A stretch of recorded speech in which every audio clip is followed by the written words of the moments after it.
yetişti daha, onu bilir.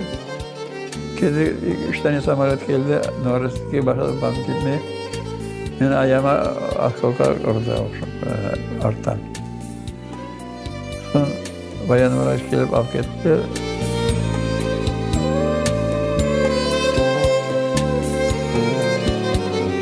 O 4 senesi Stalin bizden adliyelik etti, armiyadan. Bizim Cibir'de aç çevirgi, Tatarların Cibkar gitti. Tabii nenegi, Arkhangelsk'in yanında o. Anda çalıştık.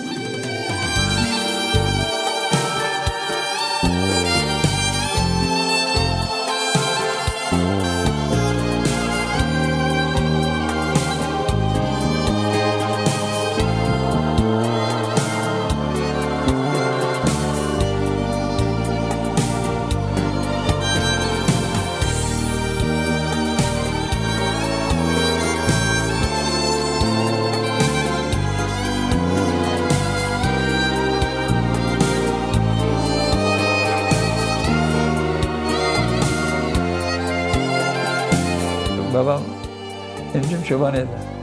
Kaval çalar. Şimdi de kaval çalmayı öğrendim.